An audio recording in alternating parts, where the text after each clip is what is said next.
petikan naskah Pantun Bogor, diceritakan bahwa sudah beberapa kali kerajaan Surosowan Banten melakukan penyerangan terhadap kerajaan Pajajaran. Namun benteng pertahanan kerajaan Pajajaran amatlah sulit ditembus. Baru pada penyerangan yang ketiga kalinya, yang saat itu Banten dibantu oleh kerajaan Cirebon dan Demak, berhasil meluluh lantakan kerajaan Pajajaran. Setelah salah seorang perwira tinggi dari kerajaan Pajajaran ada yang berkhianat dan bergabung dengan kerajaan Banten. Saat itu bekas perwira kerajaan Pajajaran yang bernama Jaya Antea berhasil masuk dan membuka lawang gintung yang dipercaya sebagai benteng pertahanan kerajaan Pajajaran yang tidak bisa dibuka dari luar. Alhasil seluruh kerajaan dan isi keraton Pajajaran hancur berantakan, luluh lantah, tidak ada tersisa sedikit pun.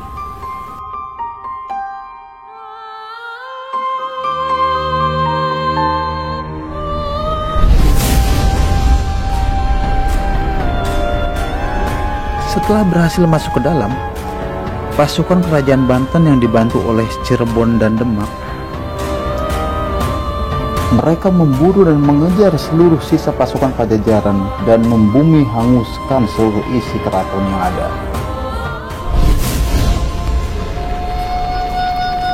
Suasana pada saat itu amatlah mencekam.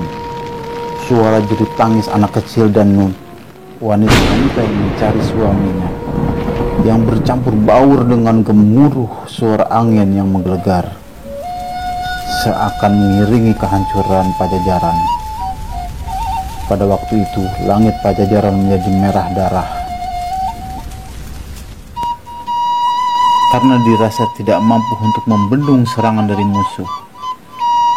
Pada akhirnya, Sang Prabu beserta keluarga dan para pasukan yang masih setia meninggalkan dan mengungsi menyelamatkan diri keluar dari Pakuan.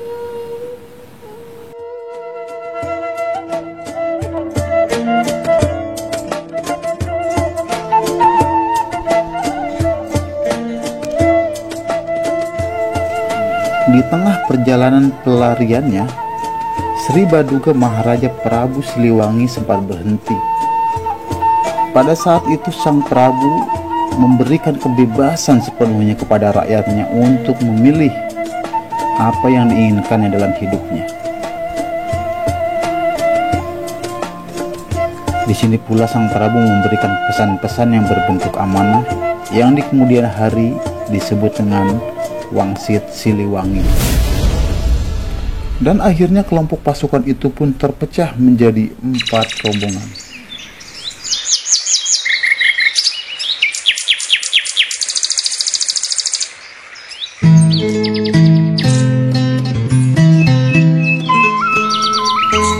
Kelompok pertama yaitu kelompok yang paling besar jumlah pengikutnya, yang dipimpin langsung oleh Sang Prabu Siliwangi sendiri. Mereka mengungsi menuju daerah atau wewengkon Tegal Buleun, daerah Sukabumi Kidul sekarang. Namun kemudian rombongan ini pun terpecah menjadi beberapa bagian. Ada yang berangkat ke timur dan mendirikan kerajaan kecil di daerah Sancang. Sebagian lainnya ada yang mengungsi berangkat ke daerah ujung kulon, dan sisanya mengikuti jejak Sang Prabu melakukan tapak moksa menghilang di wewengkon Tegal Buleun. Kelompok kedua yaitu kelompok yang dipimpin oleh para jawara-jawara sakti, para jagoan-jagoan barisan Pajajaran, yang dahulu mereka itu merupakan barisan Panganginan atau sejenis pasukan khusus pengawal istana. Di antaranya yaitu Demang Haur Tangtu, Uun Buluh Panunjang, dan Guru Alas Lintang Kendesan, yang akhirnya membangun atau mendirikan wilayah yang diberi nama Panjer Panganginan. Wewengkon Panjer Panganginan ini terbagi dalam 3 wilayah yang berada di 3 kabupaten. Yang pertama yaitu berada di wilayah Kabupaten Bogor, pusatnya di Kampung Urung, Desa Kiara Pandak, Kecamatan Cigudeg, sekarang mungkin Kecamatan Sukajaya. Yang kedua berada di wilayah Kabupaten Lebak, Banten, pusatnya di daerah Citorek. Kemudian yang ketiga berada di wilayah Sukabumi Kidul, pusatnya di Kampung Ciptarasa, Kecamatan Cisolok, Sukabumi. Namun, walaupun berbeda-beda tempat dan berbeda wilayah kabupaten, secara pemerintahannya mereka melakukan bersama-sama dan tidak bisa dipisahkan. Dan akhirnya mereka kemudian membentuk sebuah komunitas atau kasepuhan yang diberi nama Kesatuan Banten Kidul.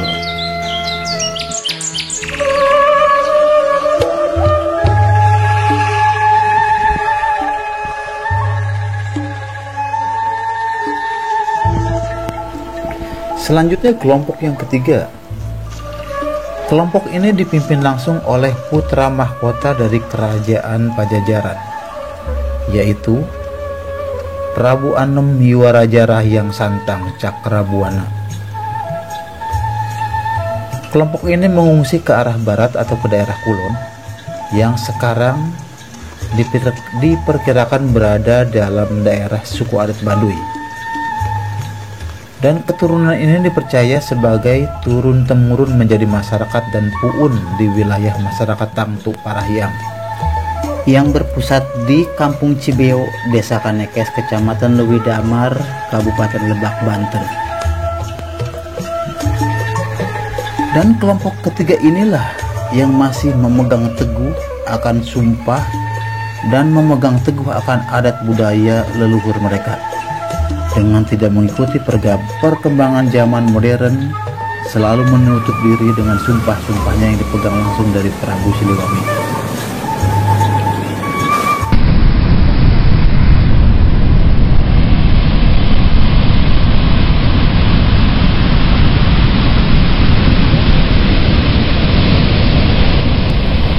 Selanjutnya kelompok keempat. Kelompok ini menuju arah selatan, dan kelompok inilah yang paling sedikit dari jumlah pengikutnya, yaitu hanya berjumlah 3 orang. Di antaranya yaitu yang pertama adalah putri bungsu dari sang Prabu itu sendiri, yaitu Nyai Ratu Purnamasari, yang kemudian didampingi oleh sang suami dari Nyai Ratu, yaitu Raden Kumbang Bagusetra.